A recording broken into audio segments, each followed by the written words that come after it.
Hadirin dimohon berdiri. Yang Mulia Majelis Hakim Konstitusi memasuki ruang persidangan. Hadirin disilakan duduk kembali. Ya. Bismillahirrahmanirrahim. Prinsipal hadir sendiri tanpa ada kuasa hukumnya. Halo? Sudah bisa mendengar suara di sini? Masih belum terdengar Halo? suaranya? Ya. Halo, Halo, ya, sudah terdengar suaranya. oke, ya terima kasih. Ya, kita mulai ya. Pak Ya. Jaya, lain kali kalau hakim masuk, Pak Jaya berdiri ya. Karena aturan persidangan, hakim mau masuk, itu meskipun secara daring juga berdiri, nanti hakim meninggalkan tempat juga harus berdiri, itu tata tertibnya begitu ya. Oke, Baik, kita mulai. Kita mulai bro ya, kita mulai. Baik, bismillahirrahmanirrahim. Sidang dalam perkara nomor 16 garis miring PUU 20 Romawi tahun 2022 dengan ini dibuka dan terbuka untuk umum. Ya, Pak Jaya Suprana, prinsipal tanpa didampingi kuasa hukum ya. Betul? betul. Baik, kalau begitu perlu saya sampaikan terlebih dahulu. Pada sidang yang pertama ini adalah sidang panel, sidang pendahuluan. Dalam sidang pendahuluan yang pertama ini agendanya adalah pemohon menyampaikan permohonannya secara lisan, pokok-pokoknya saja, karena permohonan secara tertulis sudah diterima oleh hakim panel pada tanggal 7 Februari tahun 2022 hari Senin pada pukul 14.30 dan kita bertiga sudah membaca dan mempelajari, oleh karena itu tidak perlu dibacakan seluruhnya. Kemudian tahap yang kedua, hakim panel mempunyai kewajiban untuk memberikan nasihat kepada pemohon sehubungan dengan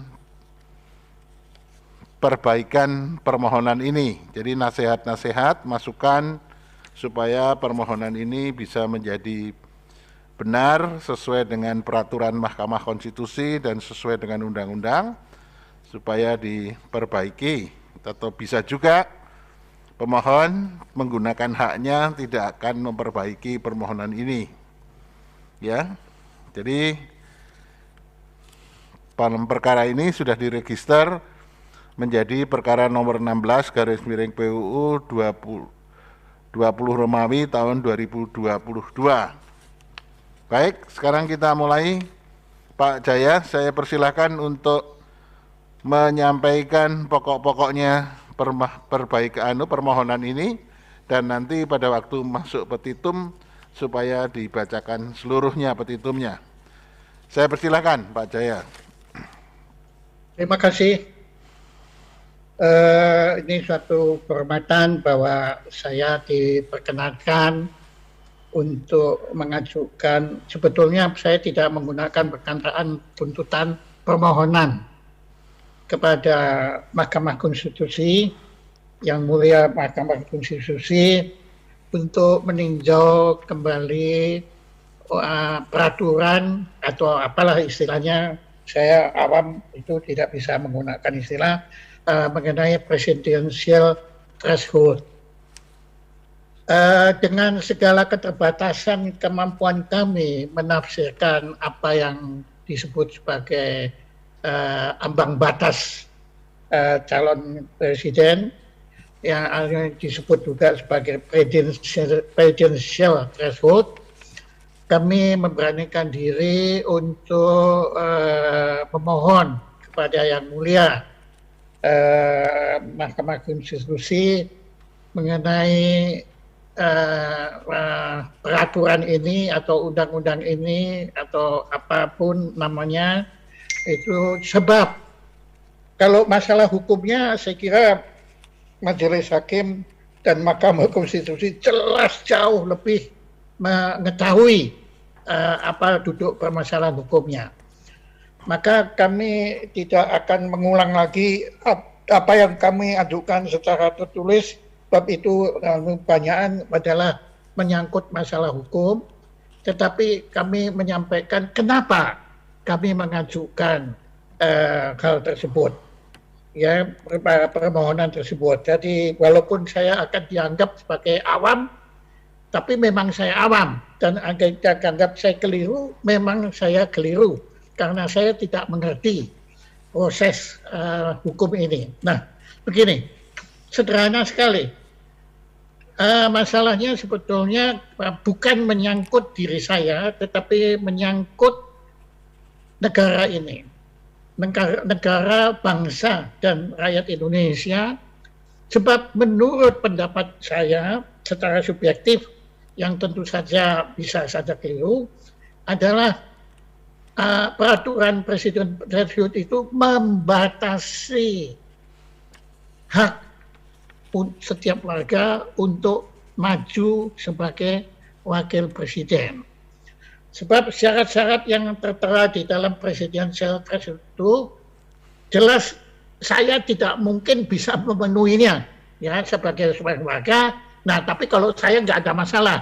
Cuma saya yakin banyak sesama warga Indonesia yang memiliki kemampuan dan memiliki kemampuan untuk menjadi calon presiden. Nah, dengan adanya presidensial threshold ini, hasrat tersebut sudah langsung tamat riwayatnya. Ya, karena tidak mungkin bisa bersaing dengan teman-temannya yang memiliki akses ke partai politik dan juga teman-temannya yang memiliki kebetulan, ya mohon dimaafkan, terpaksa saya gunakan istilah dana untuk menjadi capres itu. Maka sebenarnya sangat sederhana permohonan saya dan saya siap dikasih nasihat, bahkan siap dikritik, dan siap juga saya untuk ditegur karena kenapa saya kok lancang. Tetapi saya berani menyatakan bahwa kelancangan saya tidak memiliki kepentingan-kepentingan apapun, terutama kepentingan diri saya sendiri, hanya memikirkan alangkah sayangnya apabila ada teman-teman saya yang mampu, saya tidak sebut nama, tapi yang menurut saya mampu dan mau menjadi capres, tetapi mereka kehilangan haknya, kehilangan kesempatannya untuk maju sebagai capres. Ya, karena tidak mungkin memenuhi syarat yang diajukan di dalam apa yang disebut sebagai presidential threshold.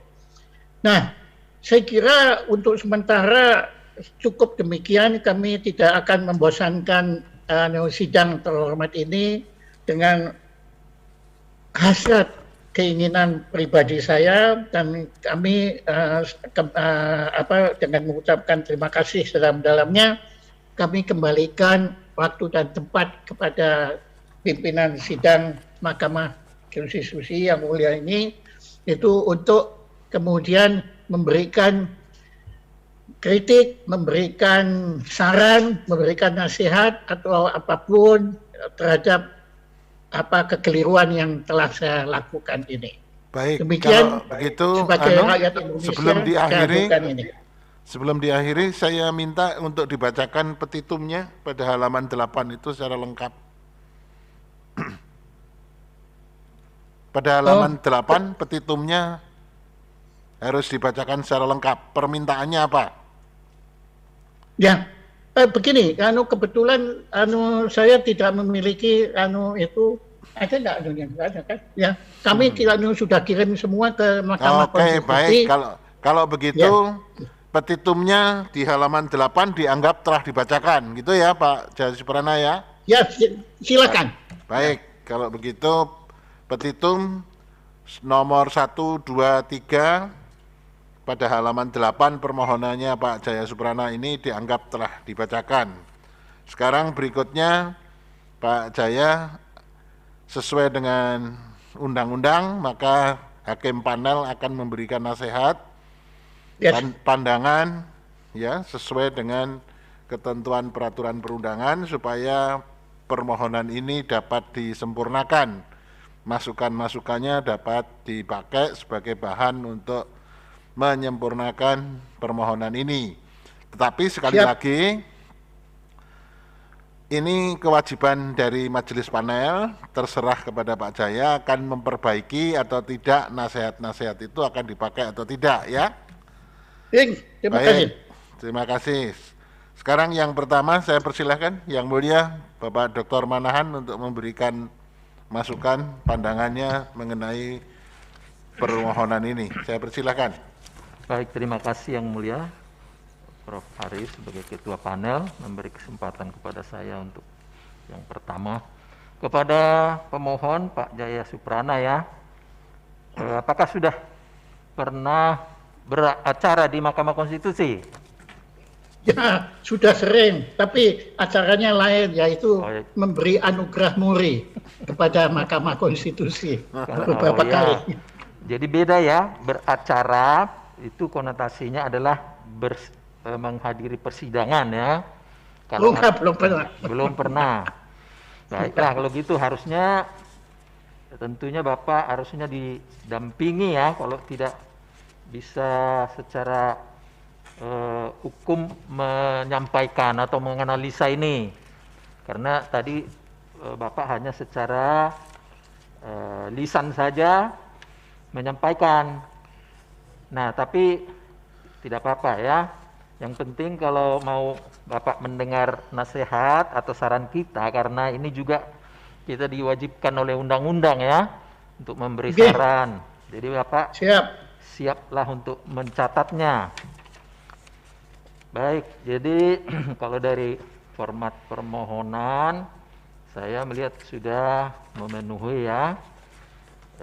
Sudah ada di sini identitas, kewenangan mahkamah, legal standing, alasan-alasan permohonan, dan kemudian petitumnya. Namun di bagian-bagian tersebut mungkin ada yang perlu ditambah atau disempurnakan. Misalnya seperti di kewenangan mahkamah ini ya, kewenangan mahkamah poin A di sini saya lihat ada 5 poin. Mungkin masih bisa ditambah atau dirubah ini karena kurang lengkap. Di poin 3 ini hanya menyebutkan Undang-Undang Mahkamah Konstitusi itu hanya Undang-Undang nomor 8 tahun 2011 yang terakhir. Padahal sudah ada undang-undang yang terbaru lagi sebagai perubahannya, yaitu Undang-Undang nomor 7 tahun 2020. Nah, begitu Pak ya. Kemudian setelah itu mungkin bisa ditambahi undang-undang lain yang juga mengatur kewenangan mahkamah untuk menguji undang-undang. Ada undang-undang kekuasaan kehakiman, juga ada undang-undang pembentukan peraturan perundang-undangan. Itu mungkin yang bisa ditambah. Dan di sini masih pakai PMK lama. Di poin 4 ini saya lihat PMK 6 2005. Padahal sudah dirubah ya. Sudah PMK nomor 2 tahun 2021. Nah, itu barangkali di situ nanti di akhirnya ini, karena ini adalah pengujian undang-undang ya, pengujian undang-undang 7 2017, maka Mahkamah Konstitusi berwenang memeriksa, mengadili ya. Tapi redaksinya didahului dengan dengan kewenangan ya, tidak masalah. Baik, kemudian untuk legal standing ini kan sangat menentukan ya Pak ya, karena Bapak di sini mengatakan bahwa Bapak punya hak memilih, right to vote itu ya. Jadi ini sebagai alasan Bapak mengajukan karena Bapak punya hak untuk memilih, sehingga ada hubungannya dan bisa mempermasalahkan pasal 222 tentang pemilihan presiden dan wakil presiden. Nah, inilah yang harus diuraikan ya, diuraikan dengan jelas karena ada di sini pedomannya. Pedomannya itu sudah disebutkan di poin 8, ada A, B, C, D, E, namun inilah yang harus dielaborasi masing-masing. Sehingga nanti terakhir di poin E itu, kalau dikabulkan permohonan ini, maka kerugian konstitusional yang didalilkan tidak akan terjadi lagi. Nah, ini mulai dari A tadi itu ya, ada hak konstitusional pemohon yang diberikan oleh Undang-Undang Dasar 45. Selanjutnya terus diurut sampai poin E yang terakhir. Itu harus dielaborasi lebih lanjut, Pak ya. Baik, di sini pasal 1 angka 34 inilah yang menjadi dasar adanya hak menurut pemohonnya. Tapi bisa lebih dijelaskan lagi bahwa pemohon sudah pernah memilih dan kemungkinan untuk mengikuti pemilihan lagi, misalnya seperti itu ya, lebih lanjut. Nah, kemudian ada di sini yang dicantumkan pasal 60 Undang-Undang Mahkamah Konstitusi dan pasal 42. Ini sudah ada perubahan. Kalau undang-undangnya masih tetap, tapi karena PMK-nya tadi sudah berubah, PMK 2 2021, pasalnya pun berubah ya. Pasal 78 PMK 2 2021. Nah, ini jangan hanya dibuat pajangan aja ini pasal 60 dan pasal 78 ini pemohon atau Pak Jaya, karena ini adalah harus diuraikan apa yang dimaksud sehingga pasal ini dikemukakan. Artinya adalah kalau permohonan-permohonan sebelumnya yang menguji pasal 222 ini sudah pernah diputus oleh Mahkamah Konstitusi. Nah, jadi berdasarkan pasal 60 Undang-Undang MK dan pasal 78 PMK 2 2021, disitulah alasannya yang harus dijelaskan bahwa permohonan ini berbeda gitu. Ya, permohonan ini berbeda dari pada permohonan-permohonan sebelumnya yang sudah diputus. Apalagi di sini poin 13 kan pemohon sudah kemukakan ada 13 yang sudah diputus oleh Mahkamah Konstitusi sehubungan dengan pasal 222 ini. Nah, jadi disinilah nanti dijelaskan bahwa ada perbedaan dari permohonan-permohonan sebelumnya dengan permohonan yang saya ajukan ini didasarkan pada pasal 60 dan pasal 78 yang saya sebutkan tadi. Sehingga nanti dilihat apakah berhak untuk mengajukan permohonan ini lagi. Jadi kalau tidak, kalau sama dengan yang lalu-lalu, ya itu dianggap nebis in idem. Ya. Oke. Nah, jadi nanti NO need on van click verklaard. Mungkin Pak Jaya Suprana tahu itu ya. Nah, itu dia. Jadi ini harus diuraikan. Jangan hanya ditulis saja seperti ini. Nah, itu mengenai legal standing. Kalau pokok permohonan ini sudah diuraikan ya, bahwa adanya pertentangan karena dasar pengujian saya lihat pasal 6 ayat 2 Undang-Undang Dasar 45 dan pasal 6A ini dasar pengujiannya. Nah, kemudian sudah diuraikan ya pertentangannya dengan Undang-Undang Dasar 45, yaitu yang diuji pasal 222. Tadi disebut ambang batas atau presidential threshold. Jadi putusan-putusan mahkamah sebelumnya sudah ada membuat pertimbangan-pertimbangan mengenai ini. Nah, jadi kita sarankan agar Pak Jaya Suprana membaca dulu putusan-putusan kita itu. Apakah berbeda atau sama saja dengan ini, atau sudah seperti yang diputus itu yang permohonan Bapak ini sebenarnya. Jadi harus ada analisa yang lain, ya, ada alasan yang lain, ada alasan hukum yang lain, sehingga kita merasa ada yang perlu dipertimbangkan lebih lanjut dengan adanya perbedaan itu. Nah, itu barangkali kalau di bagian pokok permohonan ya. Kalau di petitum saya kira memang hanya ini yang dimintakan ya, agar norma pasal ini dinyatakan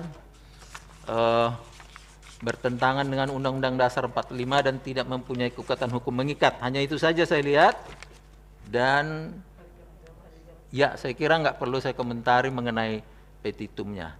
Demikian Yang Mulia, saya kembalikan kepada Yang Mulia Pak Ketua Panel.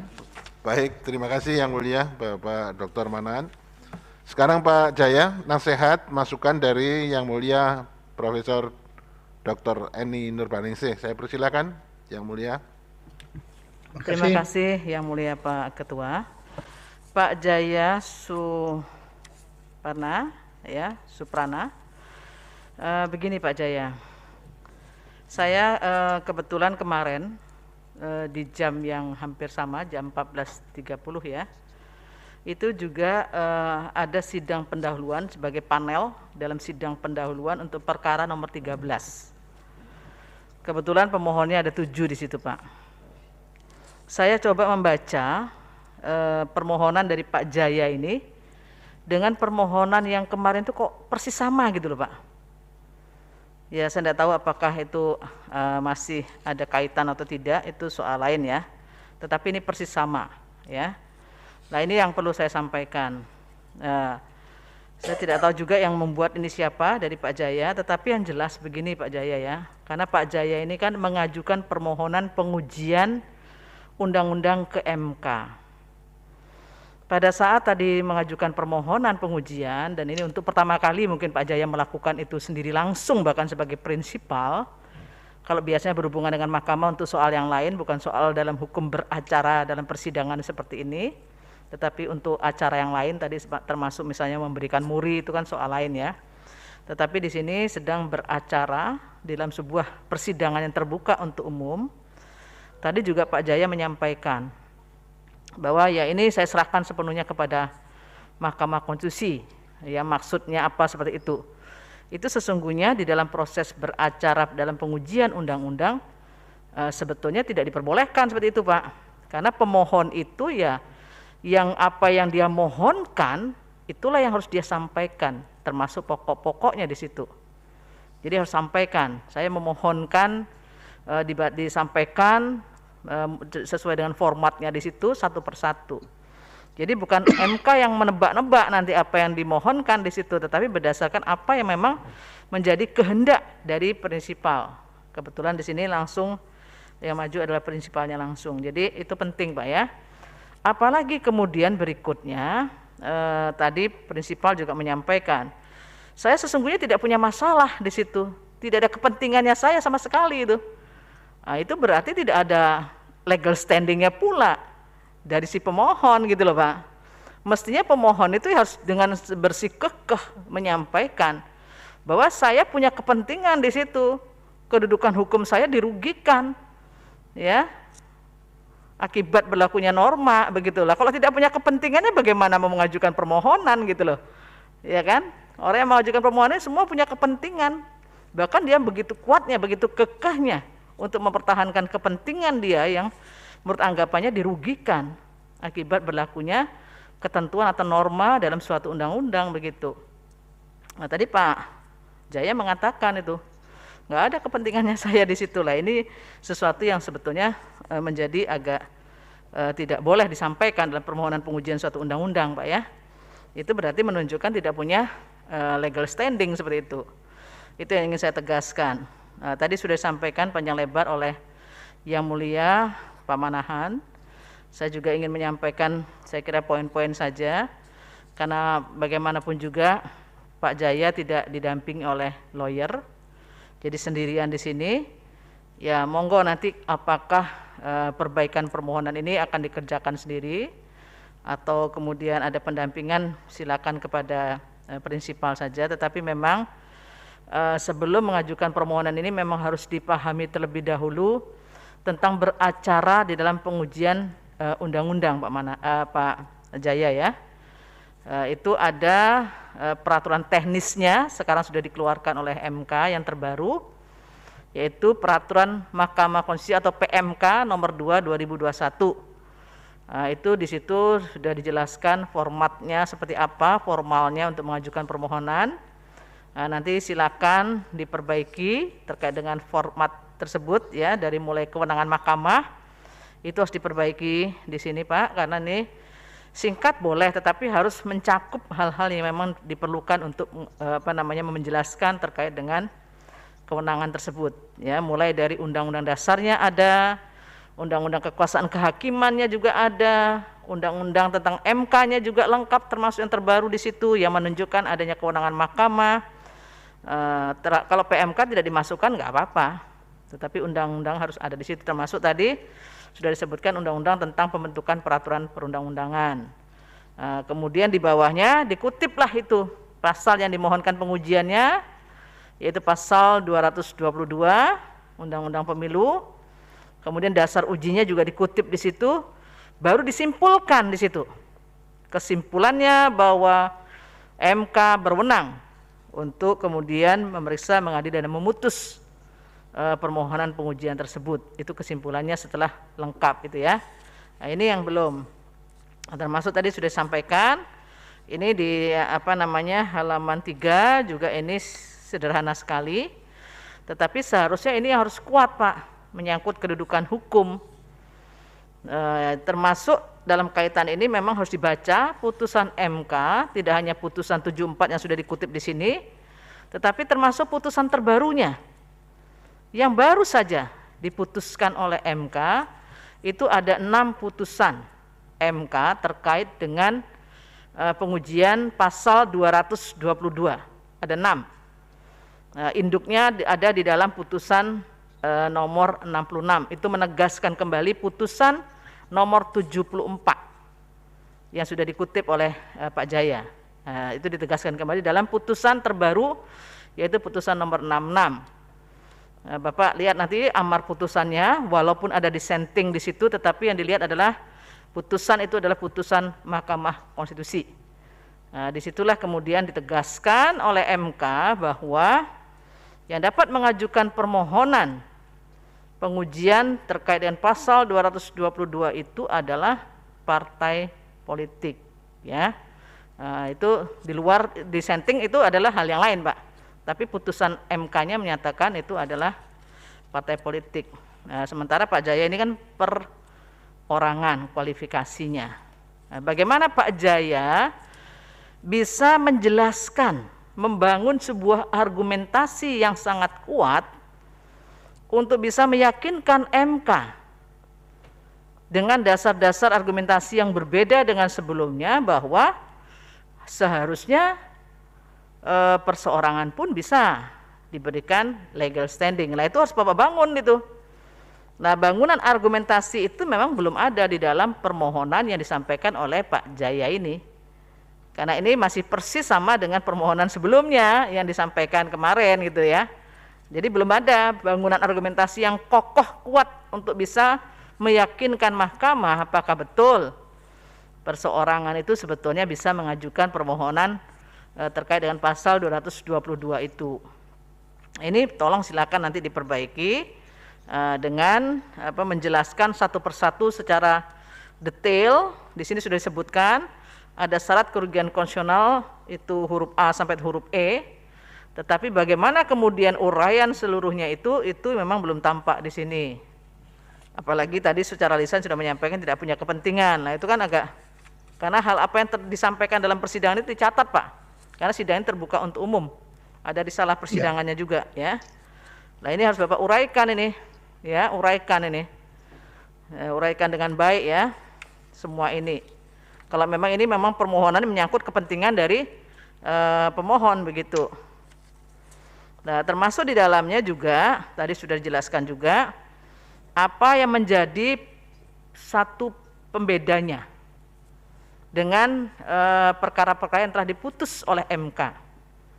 Pembeda itu bisa dari batu ujinya yang berbeda, bisa juga dari alasannya memang berbeda di situ. Termasuk ini yang terkait harus dibikin misalnya tabulasinya dari putusan-putusan MK yang 13 tadi yang sebelumnya, termasuk yang 6 yang terbaru, yang induknya adalah putusan 66 yang telah dibacakan pada tanggal 24 Februari 2022 kemarin baru saja. Nah, itu ditabulasi di situ. Karena sesungguhnya memang apa yang dimohonkan oleh pemohon ini terkait dengan dasar ujinya sudah pernah dimohonkan berkali-kali oleh permohonan sebelumnya begitu.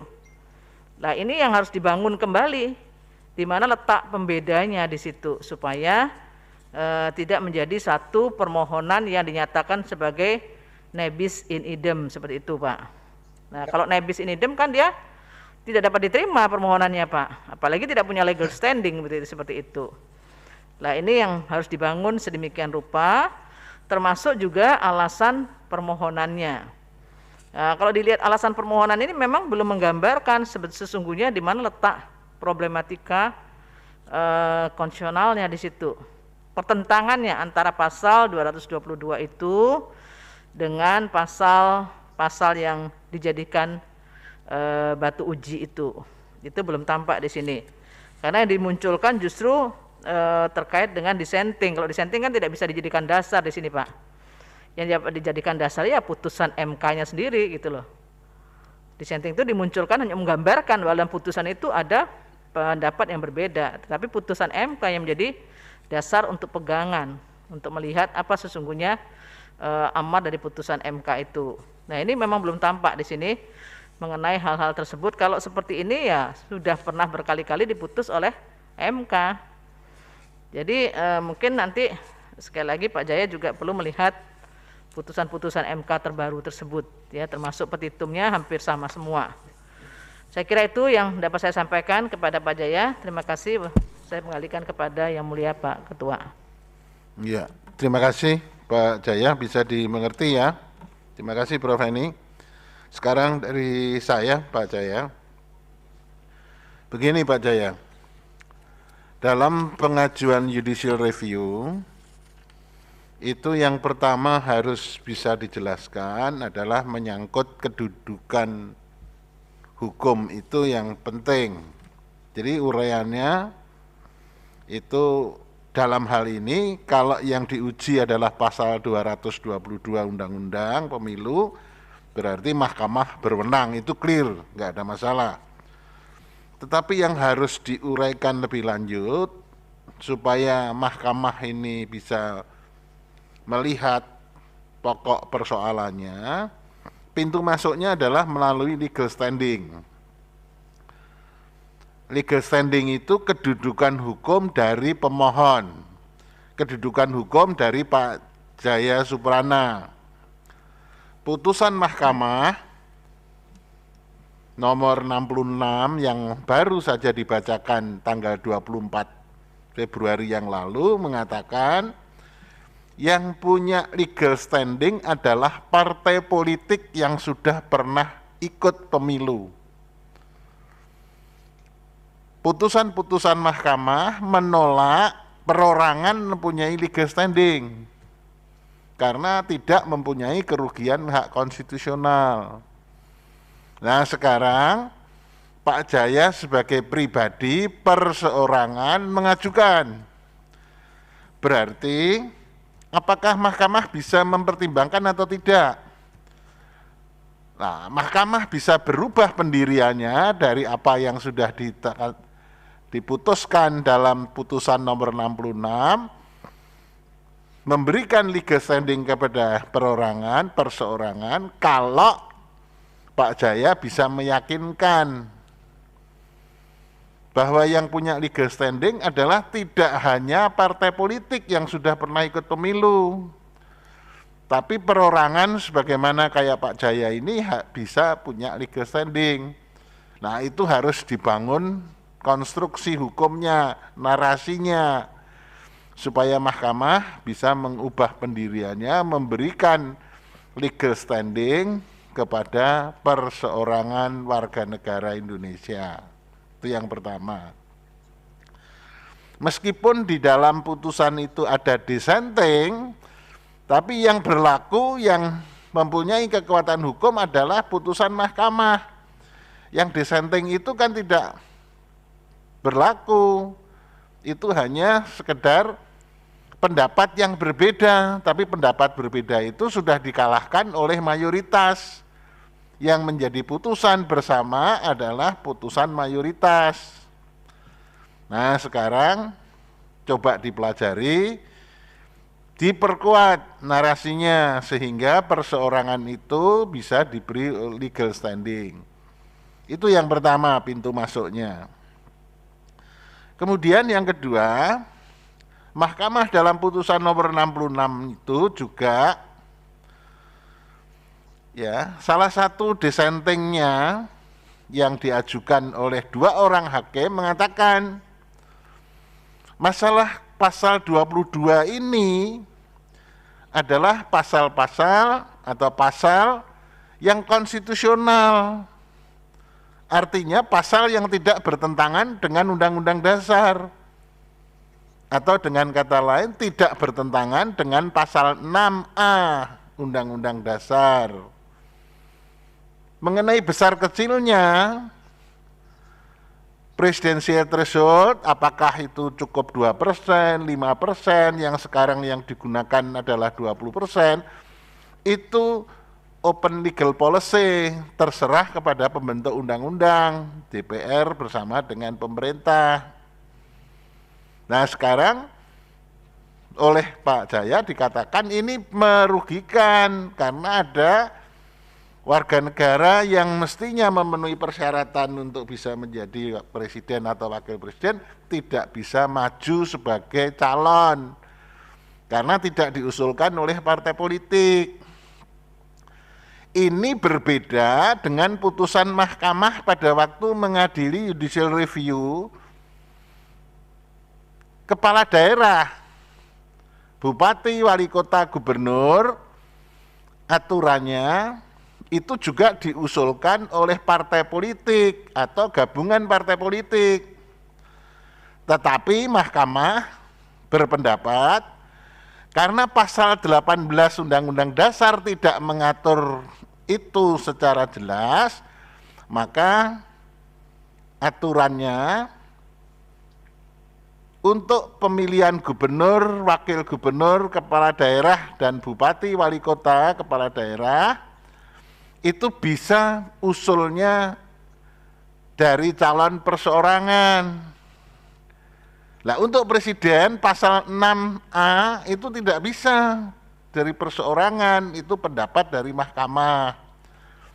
Nah, sekarang kalau memang berpendapat begitu, coba dibangun narasi. Jadi begini, judicial review itu menilai apakah pasal Undang-Undang Dasar dalam hal ini yang diajukan adalah pasal 222 itu bertentangan atau tidak dengan pasal Undang-Undang Dasar dalam hal ini pasal 6A Undang-Undang Dasar 45. Di situ jelas yang bisa mengusulkan presiden dan wakil presiden adalah partai politik atau gabungan partai politik. Jadi tidak bisa diusulkan oleh selain partai politik atau gabungan partai politik. Calon perseorangan nggak bisa.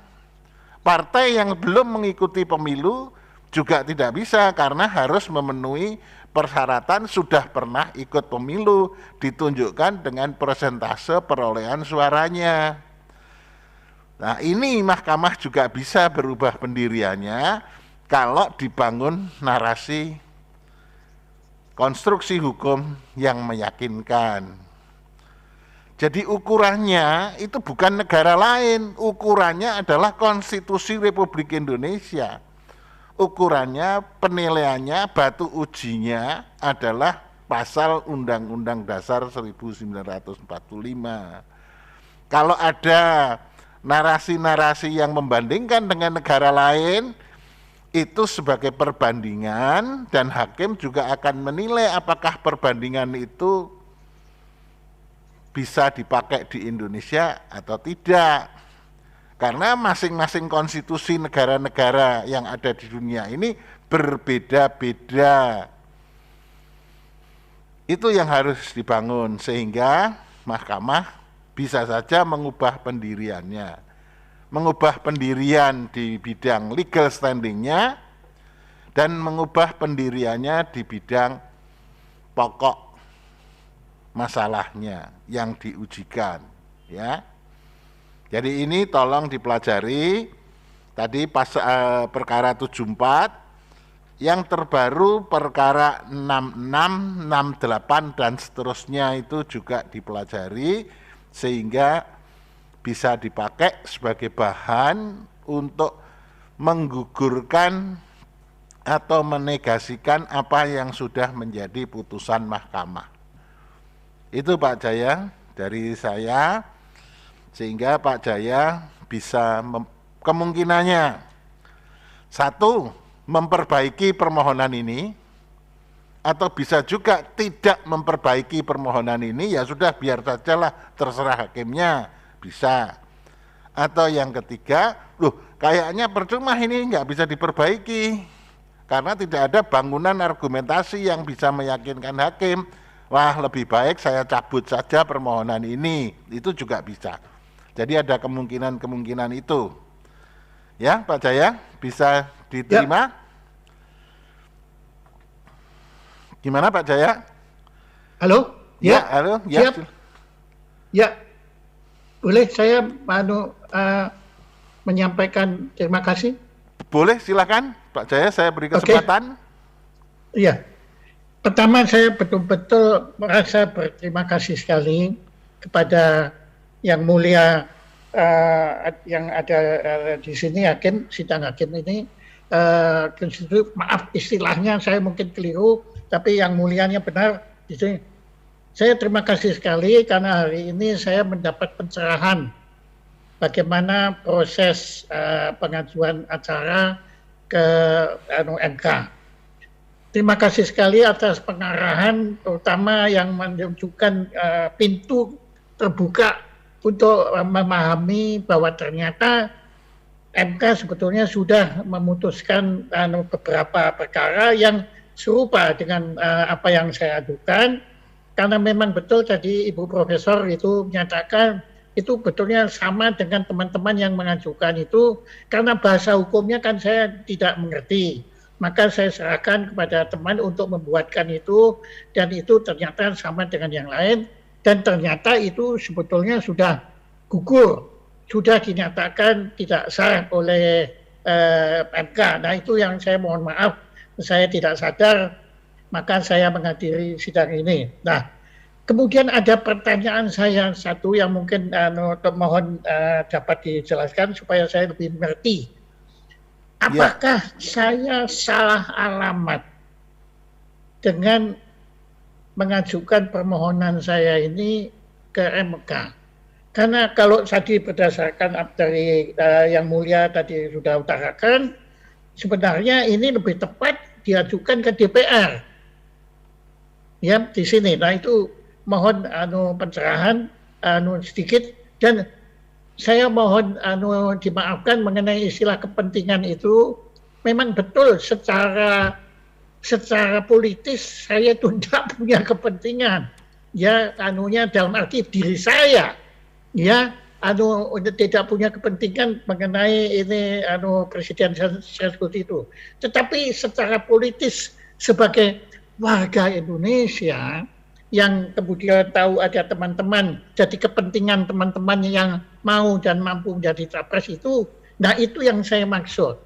Jadi bukan maksudnya saya tidak punya kepentingan sama sekali, tetapi maksudnya kepentingan untuk inilah sesama warga, dan tentu juga kepentingan rakyat Indonesia untuk bisa memperoleh pemimpin yang sebetulnya layak menjadi pemimpin, tetapi kemudian tidak bisa menjadi calon karena peraturan itu tadi. Tapi sekali lagi, ya semua itu kan karena kebutaan saya mengenai apa yang dimaksud dengan Mahkamah Konstitusi ini, dimaksud dengan Mahkamah Agung, pengadilan dan lain-lain, itu kan buat saya itu sama lah anunya ya, semua itu adalah lembaga tertinggi yang memutuskan tentang hukum ini. Nah, maka saya mohon maaf atas kesalahan saya tadi membuat istilah kepentingan sehingga mengesankan ini kok jadinya apa gunanya kalau tidak punya kepentingan lah, kenapa kok mesti mengajukan permohonan. Itu saja. Nah, tadi itu mungkin pertanyaan saya, apakah saya salah alamat dengan mengajukan permohonan saya ini ke MK. Terima kasih. Terima kasih. Begini Pak Jaya ya, saya tambahkan, putusan Mahkamah Konstitusi yang sudah diputuskan beberapa kali, terutama yang terakhir, yang berkenaan dengan persoalan ini pada perkara nomor 66 tahun 2022 dan 68, itu kalau dipelajari begini. Di perkara 74 sebelumnya juga begini. Intinya Mahkamah Konstitusi berpendapat yang sudah diputus, diucapkan sehingga mengikat seluruh rakyat, bersifat erga omnes, itu begini. Satu, yang mempunyai legal standing kalau mengajukan permohonan judicial review berkenaan dengan pasal 222 ini adalah partai politik yang punya legal standing. Ya, satu. Kemudian yang kedua, partai politiknya bukan partai politik yang baru berdiri, tapi partai politik yang sudah pernah mengikuti pemilu dan memperoleh suara. Suaranya sedikit saja sudah boleh. Itu pokoknya sudah pernah ikut pemilu dalam pemilu sebelumnya, berarti pemilu tahun 2019 atau pemilu 2014. Yang jelas 2019 pada pemilu yang lalu. Itu yang punya legal standing. Kemudian yang kedua, menurut Mahkamah, masalah presidensial threshold itu tidak bertentangan dengan pasal 6A Undang-Undang Dasar 45. Jadi konstitusional. Nah, sekarang yang berikutnya, yang konstitusional itu berapa persen? Menurut Mahkamah, untuk menentukan besar kecilnya, apakah itu 20%, apakah 2%, apakah 1%, 5%, bahkan mau berapa saja, itu terserah kepada DPR bersama pemerintah untuk menentukan. Jadi kalau ada keberatan yang diajukan ke Mahkamah, ya Mahkamah tetap pada pendirian itu, kecuali pemohon bisa mengajukan narasi dan konstruksi hukum yang menggugurkan sehingga Mahkamah bisa mengubah pendapatnya, mengubah putusannya. Atau kalau tidak, yang berhubungan dengan besar kecilnya persentase, masyarakat bisa datang kepada DPR atau datang kepada pemerintah, minta supaya calonnya bisa banyak, persentasenya jangan 20% atau jangan perolehan suaranya 25%, cukup dibuat 2%, boleh itu, tapi tolong mengajukannya ke DPR dan pemerintah. Itu Pak Jaya, ya. Terima kasih. Yang mulia sangat tegas menjawab pertanyaan saya. Jadi memang karena yaitu keterbatasan keawaman saya tadi itu, maka sebenarnya saya ini mohon maaf saya telah mengganggu yang mulia Ibu dan tidak. Bapak. Kewajiban kita untuk menerima setiap permohonan apapun, karena pada prinsipnya hakim tidak boleh menolak permohonan apapun, Pak Jaya. Ya. Sehingga pada kesempatan ini Mahkamah Konstitusi berterima kasih kepada warga negara Indonesia kalau ada yang merasa hak konstitusionalnya dirugikan oleh suatu bentuk peraturan perundang-undangan, dalam hal ini undang-undang, maka yang formal legal ya datang kepada mahkamah untuk mengadukan. Kalau itu menjadi porsi mahkamah untuk memutus, maka mahkamah akan memeriksa, tidak boleh menolak permohonan itu.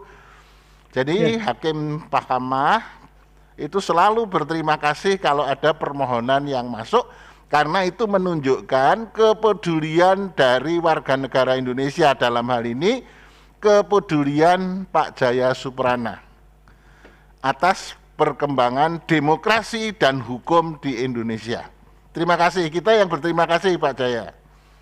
Kami yang berterima kasih dan terima kasih kami diwarngi permohonan maaf atas keawaman kami tadi yang menimbulkan mungkin menimbulkan ketidaknyamanan. Tapi dalam hal ini mohon sekali lagi saya betul-betul saya terima kasih, dan tadi ucapan Anda yang mulia, maaf ini ada yang terakhir tadi, bahwa Anda berterima kasih selama warga Indonesia masih bersikap kritis terhadap undang-undang di situ. Nah, tapi memang kalau sifatnya undang-undang, memang kita datang ke MK.